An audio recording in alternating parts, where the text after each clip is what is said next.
Welcome to the podcast again. I'm back here with Jake. Hello, everyone. And today we're talking about that amazing interview that Tadej Pogacar did with Dr. Peter Attia. Yeah. Oh my God, I was into that. Were you? Yeah, I listened to it pretty much when it came out last night whilst I was fitting tyres in the garage. It was, it's well worth the listen. It was a rare and fascinating glimpse into the training and the practices of the best rider in the world. Two World Tour wins this year.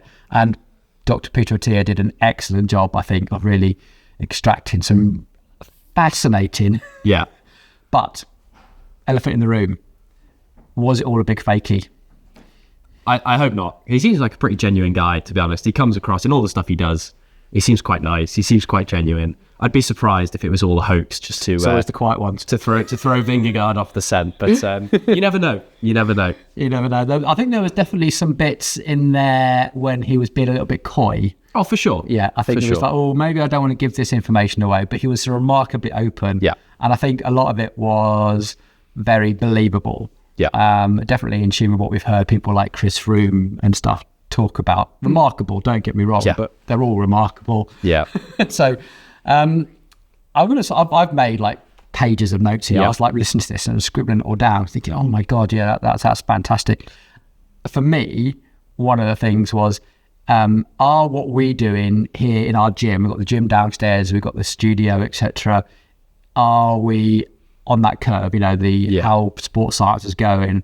I'm always looking for, are they ahead of the curve, or where are we in that sort of thing? And I was thinking, do you know what, actually, we're in the right direction here. This is what's happening. We're definitely prioritising more in our strength training and VO2 max and stuff like that. And so I was like, okay, it looks like we're on the right curve, which is, for me, was nice. What was your, like, if you had to take away one sort of vibe? He's just like a freak. Do you know what I mean? He's just an absolute phenom of like, he's just what an insane guy. Like, the thing that struck me the most was his zone 2 power was just like, it blew my mind. It absolutely blew my mind. In fact, actually, in the comment section, someone was there. That pause after that was me spilling my coffee into my laptop. Yeah. The comments is literally full of that zone 2. We'll get onto that because that's fascinating. For me, one of the big things was just how in tune with his body he is. He obviously pays attention to the science, but ultimately he trusts his own feeling more, which I thought was fantastic because he's a young rider, 26 years old, and very knowledgeable about all the science, and yet still felt that the knowledge he has personally was somehow more valuable to him. So my key takeaway, that was fascinating, especially when it came to his weight. Yes. Like several times he talked about his weight, and he knew where his weight would be to like the nearest 100 grams. Yeah, it's such a massive focus for, especially like a GC rider and stuff like that for Grand Tours. Like, they have to scrimp on every gram to try and get all that performance out. And it's like, you'd expect him to know, like, he just has to be so dialed into all that sort of stuff. So he was, the very first question was, what was your average power over that TT course? The famous 2020 final stage overhaul from Roglic. And he said he wanted the lightest bike. He's dead keen to be right on the UCI limit at 6.8 kilos. That was still when they were riding rim brakes as well. It was when he was on the V3 RS with rim brakes. Yeah. And he was... he knew that he was exactly 66. Even all these years on, he knew he was 66 kilograms. That was fascinating. And he said that on the flat, he was doing 380 to 390 watts average. And he was pretty chill about it. Yeah, I mean, it's that for him is like a massive negative split. Because, as he said, like, he lost quite, like, not a lot of time, but enough time on that flat section and just put the sword to everyone on that climb. That was like a generational performance, and he was like 20 years old at the time. And it's like, hi everybody, here I am. Yeah, that was incredible. But I think it's interesting because he was one of the last riders to switch over disc brakes. Obviously, Colnago's still offering the rim brake, even now, not on the race bike, but I think we had a big thing the other week ago when they were selling their $6.5 C68. But he was one of the last riders to switch to disc brakes full time, because on certain stages he still wanted that extra advantage of the weight on the rim brakes. And I think, to be honest, if they still had a mainstream rim break road bike, I wouldn't be surprised if he still rode it for summit finishes, because I think he is in tune with those marginal gains and things like that. But what did interest me, though, is a little fun fact, is when he actually lost the Tour de France last year in that final time trial where he got minutes put into him by Vingegaard. He'd already lost it before that, but that was like the final nail in the coffin. Cervelo actually provided unpainted TT bikes for Vingegaard and Wout van Aert. And Pogacar was still running a painted TT bike, and the Colnago TT bike is quite heavy.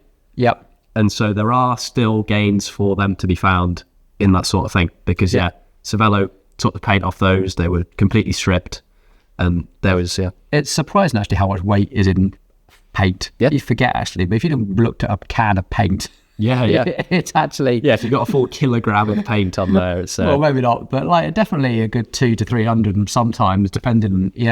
By the time you put the clear coat on and everything, if you ever scraped it all off. Who's at Danger Home actually? Have you ever seen him? He's actually done an Instagram of all the paint scrapings that he's I think we should do a podcast one day on all of Danger Home's builds. We should rank his builds. Oh yeah, that'll be a good day. Anyway, back to this. So one of the things was he doesn't spend any time on the turbo trainer. He was like, negative turbo trainer. Rejoice, a man of my own heart. He only liked till he'd done it when he had to be on it for doing his VO2 tests, and they definitely do a fatigue test rather than 20-minute test, which is dead interesting. So he likes specificity and practice, and I think, have you ever seen a rider who is skilled as well as incredibly fit? So he was saying that he would rather go to that place and try and practice and do repetitions. And with that repetitions, you also get the skill acquisition, I think. I mean, that's something that I quite like doing as well, is like when I've got a specific race coming up at a local course, I'll go and knock around the course loads in the weeks coming up to it. And obviously, if you race it internationally, you can't particularly do that. But he says he likes to go and find climbs that are the same length and in sort of similar sort of distances apart and stuff like that. As well, that was pretty interesting, because I think that's probably a thing that quite a lot of people negate in training, is that actually, you've got specific intervals to do, but are you actually doing that on the same terrain, same bike, all that sort of stuff? That it's almost like muscle memory, isn't it? It's definitely something that I never did. I was into endurance, mountain biking, adventure racing, and it's all about the distance. And if I got to a technical section, I would quite often get off and walk and just keep on with my ride. And now looking back, I wish I'd gone back and repeated it and sessioned it and practiced those climbs. I think I'd be a better rider now for it, that's for sure.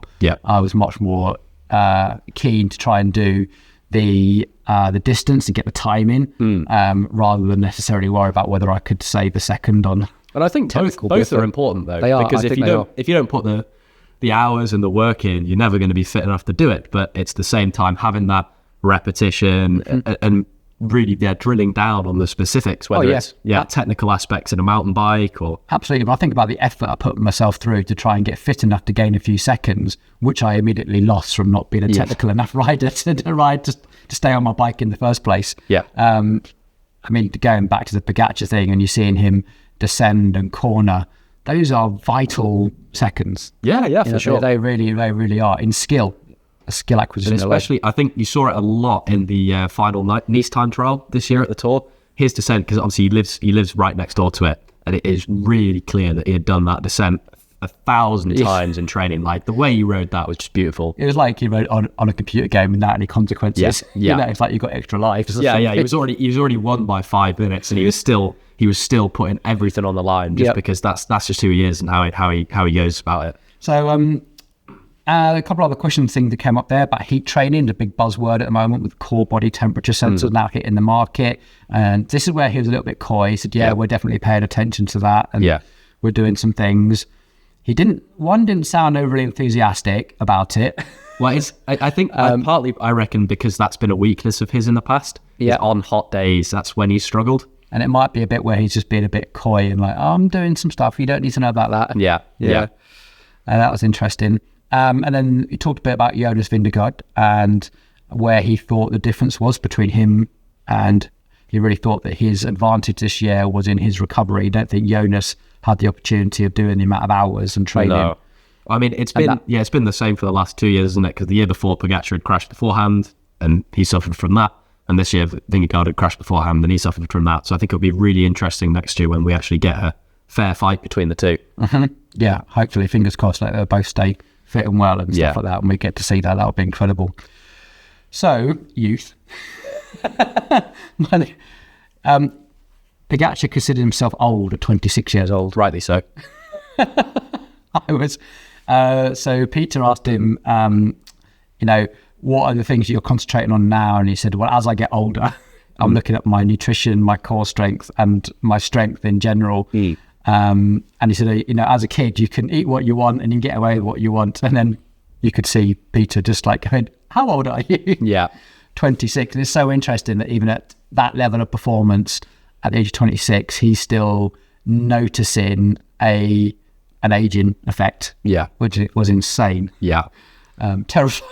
Well, if you think about it, he was already at a really world-class level at the age of 19. Yeah. He's been like, for the last six years or so, he's been like really world-class. So even though he's still young, it's when some people are starting to hit that sort of level at 25, 26, it's like, you probably still start to notice the downsides. So awesome that he's getting into his strength training. He talks a lot about that more. And his core strength, because our philosophy downstairs a little bit, if you're doing strength training properly, you are also doing core strength, because your core has to be fully engaged and active if you are doing proper strength, etc. So although we do Pilates as preparation activities, that was really cool. And also nutrition was really big, which I'm really glad, because we've now got our own nutrition classes. Yes. And not many gyms offer that. So we're really, ahead of the curve. We're talking the same things as pro athletes here, which was fascinating. Peter asked him about restricting diets. He does have chocolate. Yeah. It was that was good to hear that he said, I still love chocolate, because otherwise he found that if you restricted it, the cravings became stronger, and then he would just go off the rails and eat loads of chocolate. Yeah. So little and often. Yeah. I mean, it's interesting for me, because I'd say those are probably two things that I neglect the most in my training. You're getting better though. I'm getting better. There was a time when you'd eat a whole cake. I still would. To yourself. Yeah, I did eat on a day. I did eat a chocolate waffle before this podcast. To be totally clear, eating chocolate delicious. waffle is a massive step forward to an entire cheesecake. But it's not something that especially the core strength and stuff like that. Those are two things that I could certainly improve, and it's nice to hear that. Yeah, even though, because when he was my age, he said he didn't particularly care about it, but there's still always things to be picking up and improving on, even if you are a world class athlete. So there's always things to be picking up, improving, changing, and sort of experimenting with. Yeah, absolutely. I get it. I think when you sort of finish school, you don't really do any weight training type stuff at school, do you? And then I guess at your age, even you joining our gym downstairs, you're very conscious of being very much the youngest person in the room and stuff. So there's a really weird little gap, isn't there, until probably now Jake Atkinson has started going to the gym a lot more, because he recognises after all those big falls and tumbles, absolutely battered. So we've been doing some work with Jake in the gym and stuff. So maybe we'll see you in the gym sometime soon. One day. What will happen first? Lifting some weights or the turbo trainer? Oh, I'd get in the gym any day before sitting on the turbo trainer. Okay. Off season. The hydration thing. This was interesting. So he's talking about how he likes to work out his nutrition. 120 grams of carbohydrate per hour. Carb the fuck up. Yep. is the message. There's nothing wrong with carbs at the right time. Yeah. But interestingly, he only likes between 30 and 60 grams of carbs in his drink, which is similar to me. I don't like a lot of carbs in my drink. I'm almost like pure water. Yeah. Whereas you're like beta fuel heavy, aren't you? Yeah, especially for racing. I struggle to eat a lot in races. It makes me feel ill if I start slamming gels and all that sort of stuff. Because I think that's where we differ. Because obviously your kind of racing, especially back in the day, was so much. It was lower intensity, but just for hours on end. Salami, cheeses, nuts. You couldn't live off drink for that sort of duration. But for me, I'll have like 80, 90 grams of carbohydrates in one 600 ml bottle. Yeah. But he does most of it on gels and drink. Yeah. I think I can do it. But he can afford a dentist now, can't he? Yes. Yeah. I would hope so. Yeah. I think the UAE government have got enough money to pay him for a dentist. But Dr. Peter Attia was definitely talking about how this has changed from 5 years ago. And he was like, 5 years ago, my nutrition was all over the place. I didn't really have the nutrition company that I like with, and he would say that he'd often shit himself after a race and stuff. I mean, that comes down to hydration. You can get some real diarrhea if you get too dehydrated. And but yeah, if you're not something that you're liking to eat and drink, then you probably won't be as much. I mean, and also the science has changed so much in the last 5 years. Like previously, it was kind of thought that 60 grams an hour was about the most you could absorb of carbs, and it's now doubled. Yeah, and it's crazy. It's absolutely crazy to think how much it's changed in such a short period of time. And just like even the little things, just like what type of gel you're eating, and the kind of like the distribution between different sugar streams and stuff like that, and how it kind of lasts through the race. It's just completely different. I haven't seen anyone yet, correct me if I'm wrong in the comments please, but doing a study about the long-term effects of excessive carbohydrate intake. Apart from extreme diabetes. Yes. But hopefully if you're working that intensity, you should just go straight into energy, really. Yeah. Fascinating how that is all going to pan out and how they're measuring that out. Okay, next little subject that fascinating was he started talking about power meters and heart rate. Yeah, this was the first thing that made me sort of giggle in the podcast, was how he mentioned the Shimano power meter, the infamous Shimano power meter.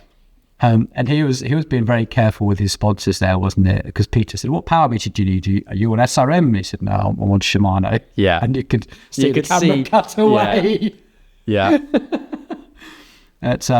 He was very good. He just said you got to be very careful with the temperature and the calibration with Shimano. Yes, but I think it's telling because there's also some spy shots of Filippo Ganna was actually using the Garmin power pedals at the Time Trial World Championships the other day as well.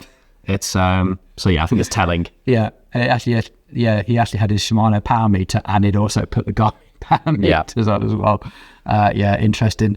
But mostly, he said, doesn't really look too much at power.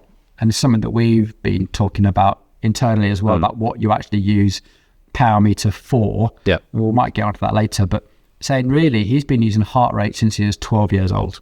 And he's so in tune with his heart rate and his heart rate variability that he almost knows off that, which is... Did you hear him say what his maximum heart rate as a junior was?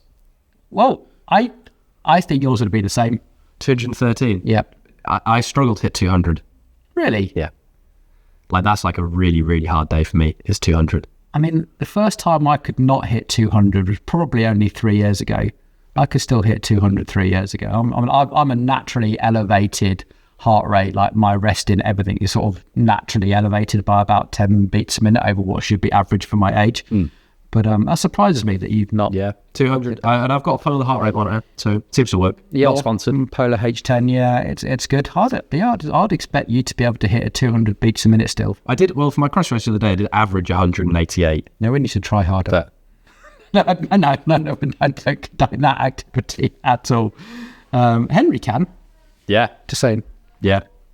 I mean, it might be you're just not. What's your resting though? What's like mid 40s? Okay, yeah. So you're probably like 10 beats a minute naturally below or something. So the average is pretty skewed. So yeah, that was dead interesting. We talked about his VAM. It was dead interesting. They sort of did just like, hey, what's your VAM? And it's like 7.5%. It's 1,700 to 1,800. Again, crazy. And they said, if you don't know what that is, so let's just talk through. So VAM, if you guys don't know, is an Italian word. I think Lance Armstrong's coach, Michael Ferrari, came up with it. And it's the average ascent speed, so how many meters per hour. I can't remember what the Italian word is for VAM, but it roughly translates to vertical ascent meters, doesn't it? I think. That's like the British. I think people have made that up and sort of botched it together, but it's your average ascent speed. So how many meters of climb per hour on average can you do? And I mean, I think Chris Froome was on record of having 1,800. So Chris Froome doesn't hold a candle to this era of performance. I think probably in terms of if his motor's turned on, it would. Fitness maybe, but definitely not in terms of like the overall bike handling. And his peak was nowhere near. There was an 18-year-old that took his Col del Finestra record off him in the Tour of l'Avenir 2 weeks ago. So just a bit too me. Chris Froome does not hold a candle to these guys at the minute. But in his era, he was fantastic. It's amazing, actually, just how much science has moved on to the point that 18-year-olds are now like training, have learned those lessons and moved on and progress it. It's incredible. So TJ was very much about speed, heart rate and power and feel. And speed really is the ultimate metric. I always say that to everybody. Is like, are you faster? Yeah. It's literally as simple as that. Yeah, sometimes. Sometimes you can put out less power and go faster. Yeah, because you've reduced your frontal area by a centimetre or something, so you're going to be faster. And that's all fitness. Yeah. Like fitness is not just how much power you can output. Mobility and skill is fitness. So speed is always the ultimate metric on this. So that was great that he was like, really speed is what I'm after. Heart rate, I did find interesting though, they didn't get onto he did kind of ask him about lactate very briefly, but they didn't get onto anything like lactate testing or muscle oxygen testing or glucose monitors, stuff like that. I know some things are banned for racing, but they still use them all in training. And so I would be interested to know, I don't know how open you'd be about talking about the kind of very top end of stuff that they want to keep a little bit more quiet. But I would be interested to know what other measurements they're using, because I would be surprised if you solely went off of heart rate because of how granular they are, and especially in talking about, as you're saying earlier, like how much your zones will change throughout the ride. Like when you're fatigued, your original zone 2 power is no longer zone 2, and all that sort of stuff. And so I would be interested to know what else they're using to measure his performance. I do definitely. There's some guidance going there. So they talked about doing the fatigue test, which is like an 8-minute ramp test, and how long he takes to do that. He said he's on the turbo trainer for about an hour and a half or something, doing the 8-minute fatigue test, and they would use that for zoning. I would imagine that they're using muscle oxygen. I'd also imagine they're taking lactate every few minutes, and then probably mirroring that against what they're getting from muscle oxygen, just to, because you always want a few bits of data that line up. Yeah. Which is why when we do a VO2 test here, we have the muscle oxygen as well, because you're looking for those turn points. And, if you just got one sensor looking for the turn point, you'll never be 100% reliable. If you've got 2 or 3 data points that all line up, so if you're taking your respiratory data, your SMO2 data and your lactate data, and they all look like they're lining up, and you've got a bit of more of a degree of confidence with those zones. So it sounds like they've done that, given him some information about your zone 2 at 340 watts. Insane. And he was saying that in Slovenia, he can do that for 5 hours, but where he lives in Monaco, it's really hard because you're going up and down hill. Yeah. And that's like what we have here, isn't it? It's like you're either in zone 5 or zone 1, aren't you? Yeah, it's really hard to stick to a consistent zone 2 where we are. So we're not the only ones that suffer that. But he was definitely in tune with when that drops. Said I can go out and do 5 hours at 340 watts for a day, but the next day I can't. I'll drop it down to 290, and that's where my zone 2 will be on day 2, which is like, pretty so in tune with his capacity. Yeah. And I think that's kind of cementing that power is not the be-all and end-all metric, because power is a static metric for something that's constantly changing. Because, whilst 340 watts is 340 watts, if you've got 5 days in a row in the legs of really hard rides and stuff like that, you're going to have to try significantly harder to do 340 watts. Yeah, absolutely. Even an hour later, it could be 330 watts or something. Yeah, for sure. It's so interesting to hear him talk about that. And then heart rate variability. Him and his girlfriend were saying that we're really in tune with heart rate variability. And I guess these metrics don't mean anything to people if you're not really tracking it, but this is the milliseconds between heartbeats. So he said, what's your heart rate variability on a good day? He said between 120 and 150 milliseconds. Now, just try and do some maths about how many milliseconds there are in a second, and then and you think, okay, I was like, what's your resting heart rate? And then he came out with his resting heart rate, the lowest he'd ever seen was 37, which is again crazy.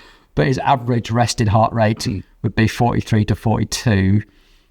And I go, oh, right, now your heart rate variability numbers make sense. I think mine is about 70, which is kind of okay for my age. Yeah. And he said the lowest, what was really interesting is the lowest he's ever had with heart rate variability was 35. End of a grand tour, etc. But he's really, really fatigued. Yeah. And after a few drinks, I think he said as well. Yeah. After a bit of alcohol, it really damaging my body. probably the most telling though was he knew that during the Giro, end of season, etc., racing quite hard, his average heart rate variability was still 80 to 110 milliseconds. Again, very abnormal. Very, very abnormal. I don't think an amateur athlete would get close to that on a rest day. No. Well rested. Absolutely incredible. So, one of my... the big takeaways was, how in tune with their bodies. I definitely heard athletes talk like this before, but I don't think they're ever so open, are they? He was very, very open, but more to the point where it just rolled off his tongue. It wasn't like looking for stats or trying to recall numbers. Yeah. It's like he just knew it, which I thought was really nice, actually. Someone that just knows their body. Yeah. Because that's, for me, has always been the big thing with endurance. It's like the skill of endurance is translating what your body's trying to tell you into what you need to eat it and drink it, intensity. So incredible skill. I think that's it. I've got one more thing. Unless you have. One more thing. I have a gripe to bring up as well. After this completely unrelated, but off-season. Yeah. His off-season at the moment. One, it was all like, what do you do? He said, I don't really ride a bike. I get in a gym. It's like, it's all about glute muscles, hips and quad muscles, core training. Doesn't really ride a bike, doesn't go on the stationary trainer. He'll do a bit of running. Yep. I thought, okay, that's off season. Yeah, he's doing his strength, he's doing his thing, keeping his cardiovascular going with a bit of running. Training starts mid-November. Yeah, that's definitely a big change from the past, isn't it? It's like in previous years of pros, and like, I don't know, probably even 10 years ago, you probably have riders off the bike between November and January, not training particularly seriously. Christmas, etc. Yeah. So.